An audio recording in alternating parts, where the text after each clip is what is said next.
नमस्ते बच्चों। आज हम क्लास टेस्ट 829 को सॉल्व करेंगे, ठीक है ना। जो हमारा क्लास टेस्ट हुआ था संडे को, तो 829 उसी के सॉल्यूशन को हम लोग देख रहे हैं, ठीक है ना। तो देखिए, टेस्ट नंबर 829, फर्स्ट क्वेश्चन।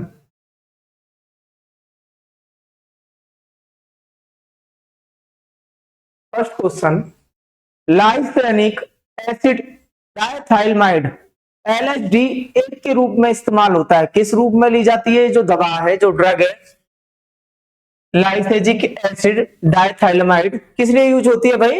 एलुसिनोजेशन के लिए, ठीक है ना। इसका मतलब मति भ्रम, मति भ्रम या मनोविकार के लिए, ठीक है ना। जिसमें आपको लगने लगे कि कुछ हो रहा है, लेकिन वास्तविकता में ऐसा कुछ नहीं होता, ठीक है ना। मति भ्रम इसको ही कहते हैं। दिमाग चकराना, अगर इसको आप ज्यादा लेते हो तो इसका मतलब क्या? दिमाग चकराना। किसमें पाई जाती है? अगर इसकी बात करें तो गेहूं एवं राई के दानों के ऊपर, राई के दानों के ऊपर कवक के रूप में, ठीक है ना, फफूंद के रूप में, कवक के रूप में, यानी कि फफूंद के रूप में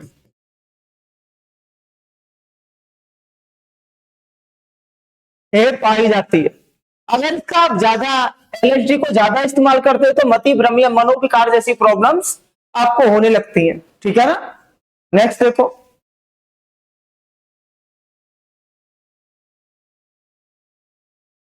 निम्नलिखित में से किस खनिज को हॉर्न सिल्वर के नाम से जाना जाता है? तो हॉर्न सिल्वर किसको बोलते हैं भाई? AgCl को, ठीक है। सिल्वर क्लोराइड किसको? Silver chloride. और दूसरा नाम क्या है? क्लोराइड। सेकंड नाम है या क्लोरो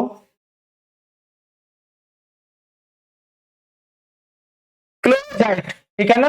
क्लोरो क्लोराइड, क्लोराइड, ठीक है, इसका सेकंड नाम है। तो क्या हो जाएगा आंसर में? सिल्वर क्लोराइड, ठीक। AgCl को क्या बोलते हैं? हॉर्न सिल्वर, क्योंकि ये सींग की शेप में पाया जाता है, जैसे कि सींग होती है, ठीक है। सींग की शेप में, सॉरी सींग नहीं, सींग, सींग होती है, सींग होती है। इसी को आप क्या बोल सकते हो? सिल्वर का अयस्क, सिल्वर का, सिल्वर का अयस्क। हॉर्न सिल्वर क्या होता है? सिल्वर का अयस्क, यानी कि इससे चांदी निकाली जाती है, चांदी का अयस्क होता है, ठीक है ना। और किस तरीके की शेप होती है? सींग जैसी, इसलिए इसको बोलते हैं हॉर्न सिल्वर। नेक्स्ट देखो,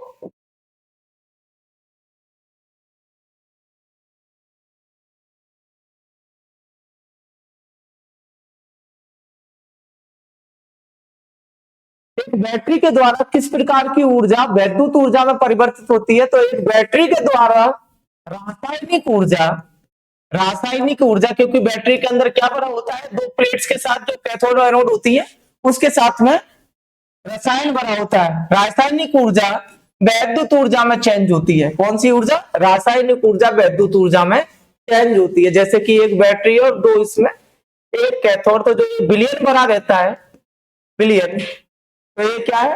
रसायन। इसमें क्या होते हैं? कैटायन और ऋणायन होते हैं, कैटायन एवं ऋणायन होते हैं, ऋणायन, ठीक है ना। ये क्या है? कैथोड, एक एनोड। तो ये क्या करते हैं भाई? इस केमिकल का जो रसायन है, इसका इस्तेमाल करते हुए क्या बनाती है? विद्युत ऊर्जा बनाती है। तो क्या हो जाएगा? बैटरी रासायनिक ऊर्जा को विद्युत ऊर्जा में परिवर्तित करती है, ठीक है। नेक्स्ट देखो, निम्नलिखित में से कौन सा यंत्र विद्युत उत्पादित करता है, यानी कि विद्युत बनाता है? तो भाई कौन सा? डायनमो, या क्या बोलते हैं इसको? डायनमो को जनरेटर, जनरेटर, ठीक है ना, जनरेटर।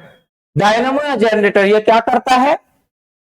यांत्रिक ऊर्जा को, यांत्रिक ऊर्जा को विद्युत ऊर्जा में बदलता है, वैद्युत ऊर्जा में बदलता है, बदलता है। कैसे बदलता है? कैसे बदलता है? जब एक चौकोर, चौकोर प्लेट को स्ट्रॉन्ग मैग्नेटिक फील्ड में रखते हैं, ठीक है ना, स्ट्रॉन्ग मैग्नेटिक फील्ड में रखते हैं। तो ये जो कॉइल है वो किसी चीज से अटैच होती है और रोटेट करती है, ठीक है, रोटेट करती है। इसके कारण जो फ्लक्स मिलता है वो डी के रेस्पेक्ट में चेंज होता है, D five by D T. तो उससे क्या मिलता है, ईएमएफ। और जब ईएमएफ मिल गया आपको तो EMF I equals to D, EMF को आप चेंज करा लो विद रेस्पेक्ट टू टाइम तो आपको क्या मिल जाएगा, करंट मिल जाएगा, ठीक है ना।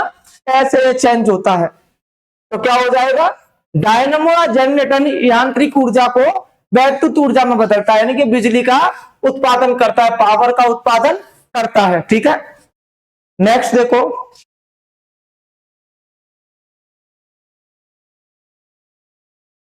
स्टेप घास स्थल कहां पाए जाते हैं। जो स्टेप घास स्थल होते वो समशीतोष्ण जलवायु में पाए जाते हैं, समशीतोष्ण जलवायु में पाए जाते हैं। ऐसी जलवायु क्या बढ़ती है, कहां मिलती है, रूस में, चीन में, मध्य एशिया में एवं पूर्वी यूरोप में, एवं पूर्वी यूरोप में ऐसी घास के मैदान मिलते हैं। कौन से वाले, स्टेपी। स्टेपी घास के मैदानों को क्या बोलते हैं, बड़े चारागाह, बड़े चारागाह, ठीक है ना, चारागाह। इसमें छोटे पेड़ पौधे एवं घास, छोटे पौधे एवं घास पाई जाती है, एवं घास मिलती है स्टेपी घास स्थल में, ठीक है। तो क्या हो जाएगा आंसर इसका, रूस, ठीक है। आंसर क्या होगा, रूस। रूस, चीन, मध्य एशिया। मध्य एशिया का मतलब Tajikistan, Kazakhstan, Uzbekistan, Tajikistan, Kazakhstan, Uzbekistan, Turkmenistan एवं किर्गिस्तान, एवं किर्गिस्तान। इन 5 देशों के समूह को क्या बोलते हैं, मध्य एशिया। यानी कि ऐसी जगह जहां ठंडी जलवायु पाई जाती है, उधर बड़े बड़े चारागाह मिलते हैं जिनमें छोटे पेड़ पौधे होते हैं, बड़े पेड़ नहीं होते, छोटे पौधे होते हैं एवं घासों से होता है, इनको क्या बोलते हैं, चारागाह। और रूस, चीन, मध्य एशिया एवं पूर्वी यूरोप के देशों में ऐसी जलवायु, ऐसे घास के मैदान पाए जाते हैं, ठीक है। नेक्स्ट देखो, किस वर्णक की उपस्थिति के कारण पादप हरे होते हैं।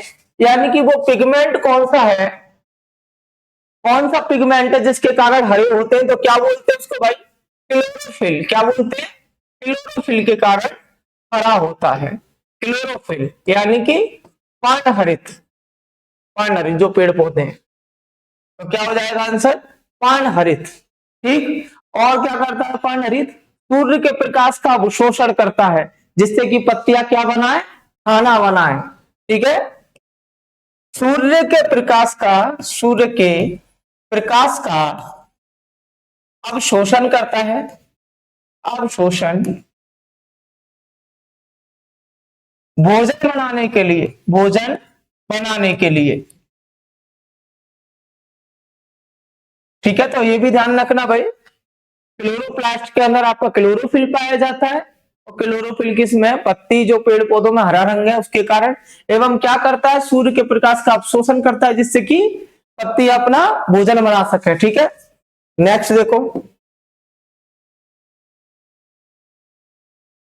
जलीय वातावरण में अधिक फास्फोरस के कारण प्राथमिक प्रभाव को क्या कहा जाता है, यूट्रोफिकेशन। क्या बोलते हैं भाई, यूट्रोफिकेशन, यूट्रोफिकेशन। इसका मतलब क्या है, जब पानी में अधिक फास्फोरस हो जाता है, जब पानी में या जल में अधिक फास्फोरस हो जाता है, अधिक फास्फोरस, फास्फोरस हो जाता है तो शैवाल, शैवाल की संख्या अधिक हो जाती है, ठीक है। उस पानी में शैवाल की संख्या अधिक हो जाती है जिससे पानी के ऊपर, पानी की ऊपरी परत पर शैवाल जमा हो जाते हैं, जमा हो जाते हैं एवं सूर्य की रोशनी जल में नीचे नहीं पहुंच पाती है, जल में नीचे नहीं पहुंच पाती है,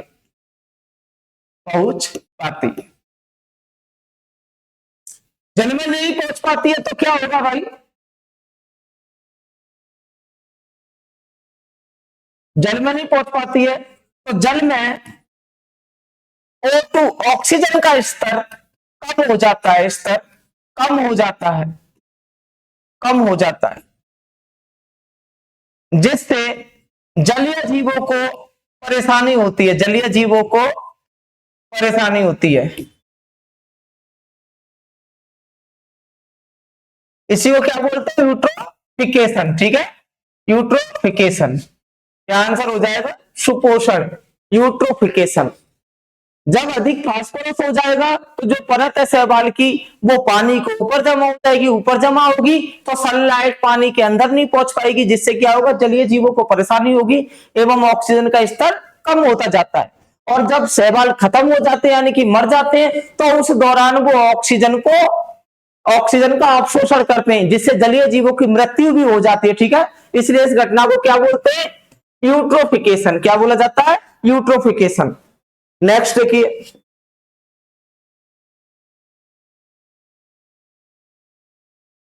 सीमा क्षेत्र विकास कार्यक्रम के संबंध में निम्नलिखित कथनों पर विचार करो। सीमा क्षेत्र विकास कार्यक्रम को पश्चिम बंगाल को छोड़कर 17 राज्यों में लागू किया गया है। ठीक है, बिल्कुल सही बात है। इसका उद्देश्य अंतरराष्ट्रीय के पास इससे दूर दराज एवं दुर्गम क्षेत्रों में रहने वाले लोगों की विकासात्मक जरूरतों को पूरा करना है। तो क्या हो जाएगा भाई, ऑप्शन ए बिल्कुल राइट होगा। ठीक है, जो सीमा क्षेत्र विकास कार्यक्रम है वो पश्चिम बंगाल को छोड़कर बाकी के सभी 17 राज्यों के लिए लागू किया गया है। ठीक है, नेक्स्ट देखो,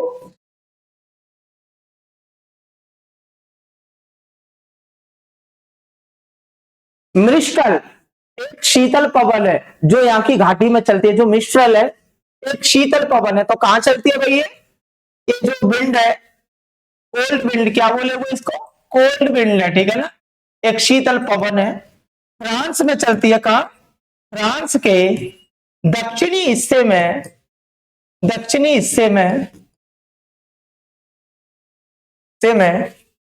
उत्तर पश्चिम दिशा से, उत्तर पश्चिम दिशा से भूमध्य सागर की ओर, सागर की ओर रॉन घाटी से होकर गुजरती है, रॉन घाटी से होकर गुजरती है। ठीक है, ये एक लाभदायक हवा है, ये एक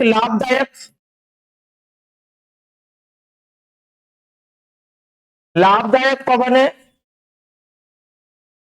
जिसमें आर्द्रता कम होती है। ठीक है ना, जिसमें आर्द्रता कम होती है। तो भाई ये शीतल पवन कहां जा बहती है, भूमध्य सागर की ओर रोन घाटी में उत्तर पश्चिम दिशा से, कहां पर, फ्रांस के दक्षिणी हिस्से में। ठीक है, तो क्या आंसर हो जाएगा, ऑप्शन ए रोन। क्या हो जाएगा, ऑप्शन ए रोन। ठीक है ना, रोन घाटी। नेक्स्ट देखो,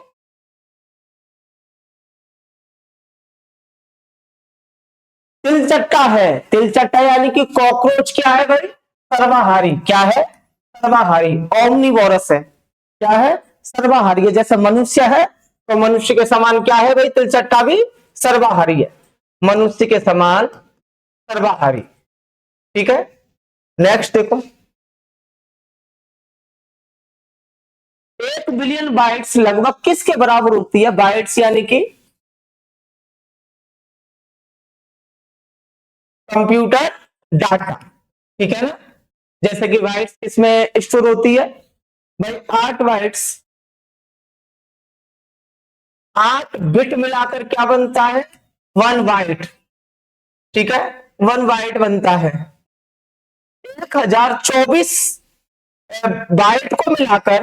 बाइट्स को मिलाकर क्या बनता है भाई, 1 किलोबाइट। ठीक है, 1024 बाइट्स को मिलाकर क्या बनता है? 1 GB, ठीक है ना? 1 GB 1 GB।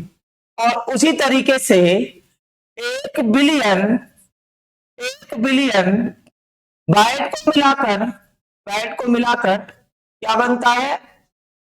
गीगाबाइट। क्या बनता है भाई? गीगाबाइट, यानी कि 1 GB, ठीक है? गीगाबाइट बनता है। क्या बोले? गीगाबाइट यानी कि 1 GB, हिंदी में गीगाबाइट यानी कि 1 GB। तो क्या हो जाएगा आंसर? जीबी। और बात करें मेगाबाइट से, तो 1000 मेगाबाइट यानी कि मेगाबाइट किसके बराबर होता है? किसके बराबर होता है? 1000 मेगाबाइट 1 बिलियन बाइट के बराबर।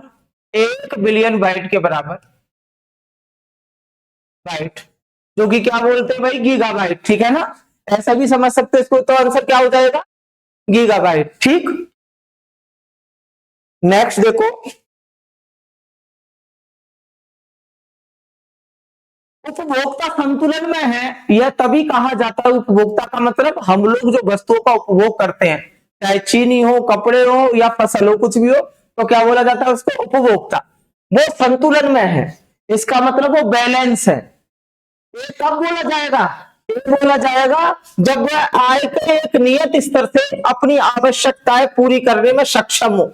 जैसे कि किसी के पास 20,000 रुपए आते हैं और उस 20,000 रुपए से वो अपनी जो एक महीने का दिनचर्या है या जो उसकी पूर्ति है घर की, वो हो सके, ठीक है ना?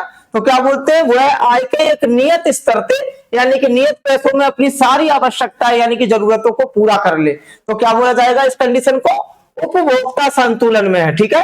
क्या बोलते हैं? उपभोक्ता संतुलन में है, क्योंकि वो अपने फिक्स जो पैसे आ रहे हैं 15 या 20 है, उसमें अपनी सब जरूरतों को पूरा कर लेता है, ठीक है ना? तो उसे कोई प्रॉब्लम नहीं है, इसलिए क्या बोलते हैं? इसमें जो कंज्यूमर है is said to be in equilibrium, ठीक है? नेक्स्ट,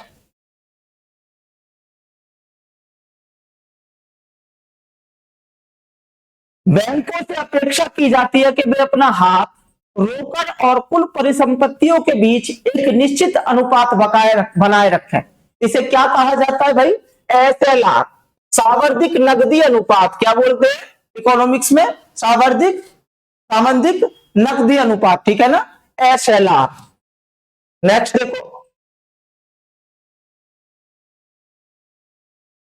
नागरिकता का उल्लेख संविधान के किस भाग में है? तो भाई संविधान के भाग 2 में है। किसका उल्लेख? नागरिकता का। और किस अनुच्छेद से? अनुच्छेद 5 से 11 अनुच्छेद तक, ठीक है? नागरिकता के बारे में बताया गया है। भाग 4 में क्या है भाई? DPSP। क्या है भाग 4 में? DPSP, नीति निर्देशक सिद्धांत, जो कहां से कहां तक है? अनुच्छेद 36 से 51 तक। कहां तक? 36 से 51 तक DPSP, जो कि भाग 4 में। भाग 3 में क्या है? मौलिक अधिकार, फंडामेंटल राइट्स। मौलिक अधिकार, फंडामेंटल राइट्स आपके भाग 3 में है, जो कहां से कहां तक है? अनुच्छेद 12 से लेकर अनुच्छेद 35 तक, ठीक है ना?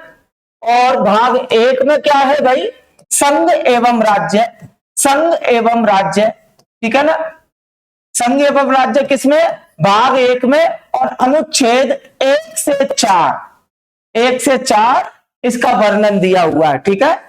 अनुच्छेद 1 से 4 में भाग 1 में राज्य एवं संघों के संघ एवं राज्यों का विवरण दिया है। भाग 2 में आपकी नागरिकता है।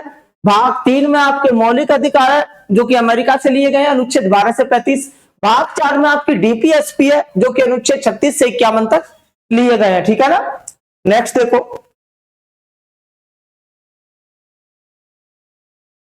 आपातकाल के दौरान कौन सा मौलिक अधिकार स्थगित नहीं होता? अभी मौलिक अधिकार की बात की थी, तो किसमें है भाई? भाग 3 में, ठीक है ना?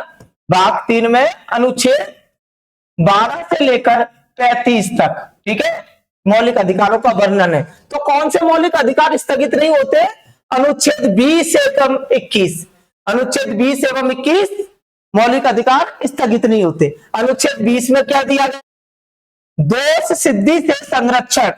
दोष सिद्धि से दोष सिद्धि से संरक्षण, ठीक है। और 21 में क्या दिया है? प्राण एवं दैहिक स्वतंत्रता, प्राण एवं दैहिक स्वतंत्रता, स्वतंत्र, ये दिया है अनुच्छेद 21 में, ठीक है ना।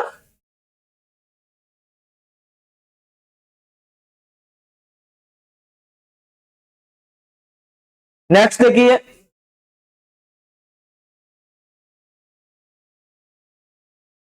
भारतीय राज्यों के निम्न में से किस समूह से कर्क रेखा होकर गुजरती है?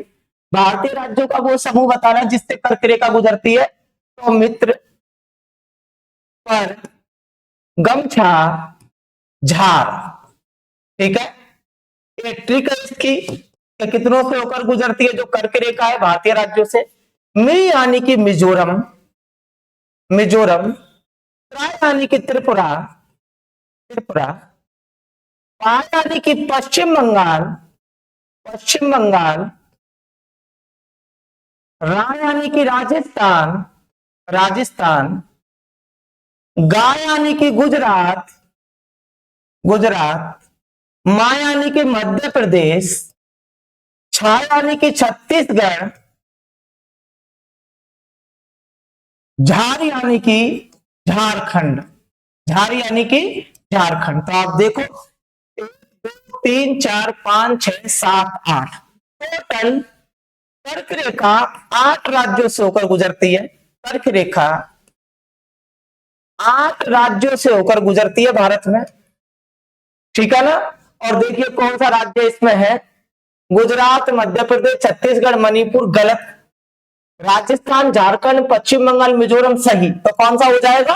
सेकंड वाला। थर्ड में देखो यूपी, एमपी, बिहार, झारखंड गलत, बिहार है ही नहीं। महाराष्ट्र, छत्तीसगढ़, उड़ीसा, आंध्र प्रदेश गलत। तो क्या हो जाएगा आंसर? ऑप्शन बी, ठीक है। और एक ट्रिक हमेशा ध्यान रखो, मित्र पर गमछा झार,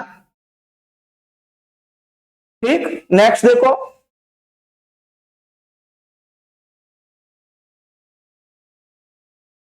भारत का भूमि सीमांत लगभग 15,200 किलोमीटर है। निम्नलिखित में से कौन सा देश भारत के साथ सबसे बड़ी सीमा बनाता है? तो कौन बनाता है भाई? बांग्लादेश बनाता है। कितनी लंबाई है बांग्लादेश की और भारत की सीमा की? 4,096 किलोमीटर। कितना? 4,096 किलोमीटर। पाकिस्तान के साथ में कितना लंबा बॉर्डर बनाता है? 3323 किलोमीटर, 3323 किलोमीटर। चीन के साथ में कितना बताता है? 3458 किलोमीटर। नेपाल के साथ में 1751 किलोमीटर, ठीक है, चारों के साथ में। और 15,200 किलोमीटर क्या है? 15,200 किलोमीटर भारत की स्थलीय सीमा की लंबाई। 200 किलोमीटर भारत की, भारत की स्थलीय सीमा की लंबाई, स्थलीय सीमा की लंबाई, ठीक है, लंबाई 15,200 किलोमीटर, जिसमें से 7516.6 किलोमीटर तटीय रेखा की लंबाई है। कितना? किसकी है भाई? कोस्टल लाइंस की, तटीय रेखा की लंबाई है भारत में, जो टोटल 9 राज्यों से होकर, 9 राज्यों के हैं, ठीक है, इस तरीके से। और उसी में ये बॉर्डर लाइंस आती है, जिसमें सबसे बड़ा कौन सा है? बांग्लादेश, ठीक है। बांग्लादेश के साथ में सबसे बड़ी सीमा रेखा भारत बनाता है। कितना है? 4,096 किलोमीटर, 4,096, क्योंकि पाकिस्तान का 2333 किलोमीटर है जो कि कम है, चाइना की 3458 किलोमीटर है, एवं नेपाल की 1751 किलोमीटर का बॉर्डर भारत के साथ जुड़ा हुआ है, ठीक है। नेक्स्ट देखो, निम्नलिखित में से कौन सा शासक यूची खानाबदोश लोगों के साथ निकटता से जुड़ा है? तो भाई यूची जो समुदाय था वो किससे था? चीन एवं मध्य एशिया के, मध्य एशिया से आने वाले लोग थे, आने वाले लोग थे, ठीक है, लोग थे, जिनमें कौन था? कुषाण वंश, Kujula Confucius, Kujula Confucius, Confucius इसी वंश से आता था। उनका बेटा बेटा बिम कटफिसेस, बिम कटफिसेस एवं इनका बेटा बौद्ध धर्म को मानने वाला कनिष्क। एक किसके है? कुषाण वंश के राजा, ठीक है ना। कुषाण जो कि बौद्धिज्म को फॉलो करते थे, बुद्ध धर्म को फॉलो करते थे, ठीक है ना। तो यहां पूछा था भाई, यूची खानाबदोश लोगों के साथ किस शासक का नाम जुड़ा है? तो किसका जुड़ा है? कुषाण वंश का, ठीक है। उसमें कौन है फेमस? कनिष्क। कौन? कनिष्क, क्योंकि इनके पिता भीम कल्पिसेस एवं दादा कुजुल कल्पिसेस यूची खानाबदोश चीन के जो लोग थे जो कि बाहर आए और जिन्होंने इंडिया पर रूल किया, उनसे ताल्लुक आता है इनका, ठीक है। तो क्या हो जाएगा? कुषाण वंश। नेक्स्ट देखो,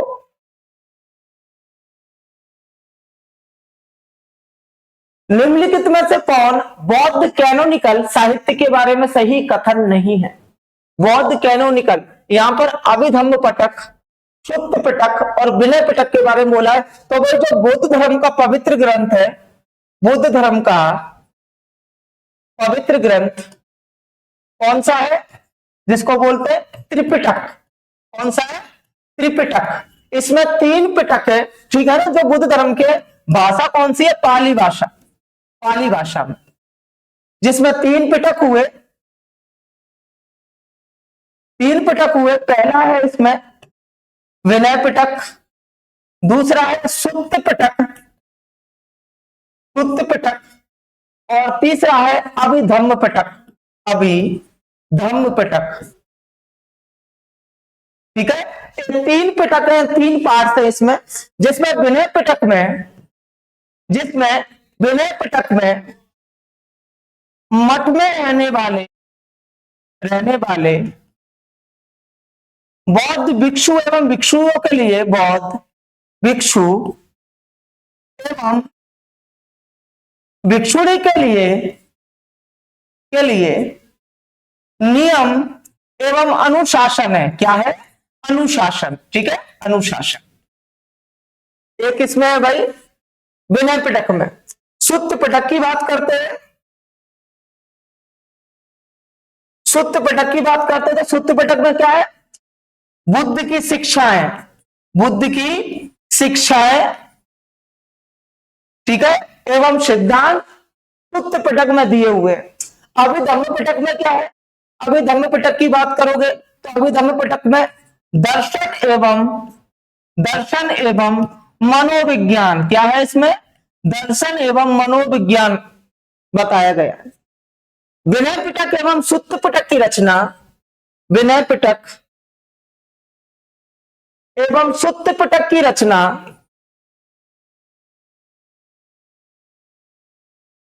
सुत्त पिटक की जो रचना है वो किसने की? आनंद ने, ठीक है ना। महात्मा बुद्ध के शिष्य आनंद द्वारा सुत्त पिटक एवं विनय पिटक की रचना की गई। एवं अभिधम्म पिटक की रचना, अभिधम्म पिटक की रचना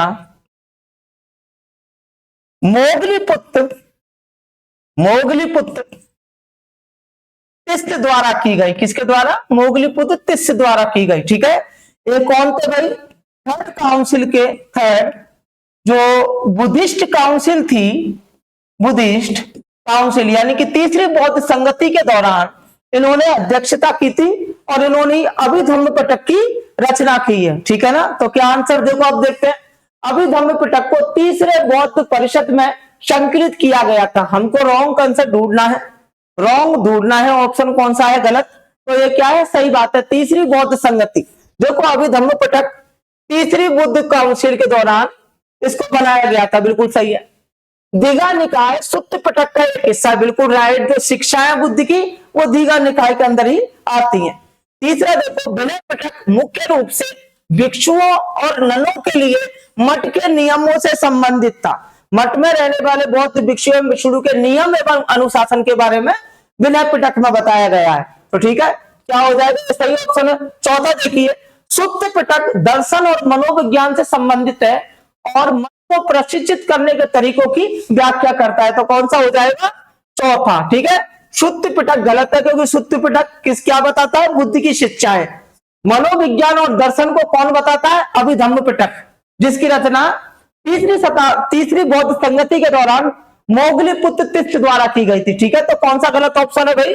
चौथा गलत ऑप्शन है, जिसमें शुद्ध पिटक को दर्शन और मनोविज्ञान से जोड़ा गया है, जबकि शुद्ध पिटक बुद्ध द्वारा दी गई शिक्षा है, जो कि किसी नागरिक, किसी गृहस्थ, किसी राजा को बुद्ध द्वारा दी गई थी। तो उन शिक्षाओं का वर्णन किसमें है? शुद्ध पिटक में। ठीक है, तो गलत ऑप्शन है ये। नेक्स्ट देखो, काले वस्त्रों की तुलना में सफेद वस्त्र हमें अधिक शीतल क्यों देते हैं? काले वर्ण क्या होते हैं? काले वस्त्रों की क्या होती है भाई? कृष्णिका। कृष्णिका अधिक होती है। कृष्णिका सिद्धांत इनकी अवशोषित सूर्य की रोशनी को अवशोषित एवं उत्सर्जन जल्दी करते हैं। ठीक है, जो काले कपड़े हैं वो कृष्णिका के सिद्धांत पर कार्य करते हैं। वो बहुत जल्दी सूर्य की रोशनी को अपने में अवशोषित करेंगे, यानी कि गर्मी लगेगी, एवं बहुत जल्दी उत्सर्जन कर देते हैं। ठीक है ना। लेकिन उनकी तुलना में सफेद वस्त्र की बात, तो सफेद वस्त्र क्या करता है भाई? वो प्रकाश को परावर्तित कर देता है, जिससे कि हम गर्मियों में सफेद कपड़े पहनकर ठंडा महसूस करते हैं। ठीक है ना। वो क्या करता है? जो सूर्य की लाइट आती है उन्हें अवशोषित नहीं करता, उनका क्या कर देता है? परावर्तन कर देता, रिफ्लेक्ट कर देता है उनको। तो कौन सा हो जाएगा? Option B. ठीक है ना, ऑप्शन बी। जबकि काले कपड़े क्या करते हैं? कृष्णिका के सिद्धांत पर बेस्ड है, वो सूर्य की रोशनी का अवशोषण एवं उत्सर्जन करते हैं। ठीक है, जबकि वो सूर्य के प्रकाश को क्या करेगा? परावर्तित कर देगा। नेक्स्ट देखो, हाल ही में महिला अंतरराष्ट्रीय वनडे में 70 गेंदों में देश के लिए सबसे तेज शतक बनाने वाली महिला कौन सी है? तो कौन है भाई? स्मृति मंधाना। ठीक है, स्मृति मंधाना। किस टीम के खिलाफ बनाया इन्होंने 70 बॉल में शतक? किसके? आयरलैंड के खिलाफ। आयरलैंड के खिलाफ। ठीक है, किसके? आयरलैंड के खिलाफ। जबकि इनसे पहले कौन थी? हरप्रीत कौर। इन्होंने 87 गेंदों में शतक बनाया था। क्या बनाया था? शतक बनाया था। तो हरमनप्रीत कौर के रिकॉर्ड को तोड़कर स्मृति मंधाना 70 गेंदों में सबसे तेज शतक बनाने वाली महिला बन गई है। जबकि 87 गेंदों में किस खिलाफ बनाया था? Versus south Africa. South Africa team के लिए बनाया था, सॉरी, साउथ अफ्रीका टीम के खिलाफ बनाया था हरमनप्रीत कौर ने। जबकि स्मृति मंधाना ने आयरलैंड के खिलाफ 70 गेंदों में सबसे तेज शतक लगाकर हरमनप्रीत कौर के रिकॉर्ड को तोड़ दिया। ठीक है, नेक्स्ट, हाल ही में डॉक्टर के.एस. चौहान की पुस्तक पार्लियामेंट का विमोचन किसने किया है? पार्लियामेंट का विमोचन किसने किया है भाई? आपके उपराष्ट्रपति जगदीप धनखड़ द्वारा। किसने किया है? आपके उपराष्ट्रपति वाइस प्रेसिडेंट जगदीप धनखड़ द्वारा। वाइस प्रेसिडेंट जगदीप धनखड़ द्वारा इस पुस्तक का विमोचन किया गया है। ठीक है, नेक्स्ट देखो,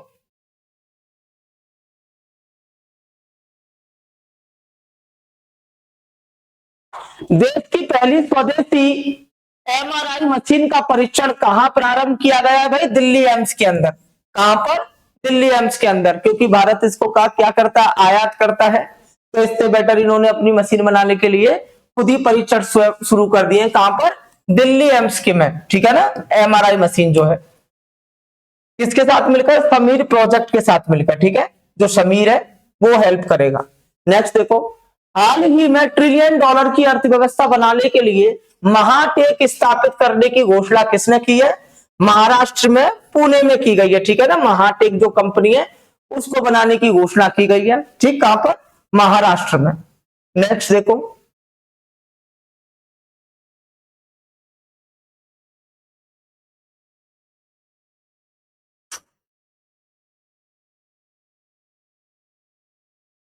हाल ही में तिरुमाला तिरुपति देवस्थानम के शास्त्रीय गायक गरिमेला बालकृष्ण प्रसाद का निधन कहाँ हुआ है भाई? तिरुपति में, आंध्र प्रदेश में। दिल का दौरा पड़ने के कारण कौन थे? महान संगीतकार एवं गायक, ठीक है, शास्त्रीय गायक। इनको अभी हाल ही में 2020 में संगीत नाटक अकादमी पुरस्कार से सम्मानित किया गया था। संगीत नाटक अकादमी पुरस्कार से सम्मानित किया गया था, ठीक है। उनका तिरुपति यानी कि आंध्र प्रदेश में दिल का दौरा पड़ने के कारण निधन हो गया, ठीक है। इनके निधन पर चंद्रबाबू नायडू जो कि आंध्रा के सीएम है, उन्होंने भी श्रद्धांजलि अर्पित की है, ठीक। तो देखिए आपके टेस्ट कंप्लीट हो चुका है, 25 क्वेश्चन। अगर आपको लगता है कि कोई प्रॉब्लम है तो कमेंट सेक्शन में जरूर मेंशन करें, ठीक है। Thank you so much.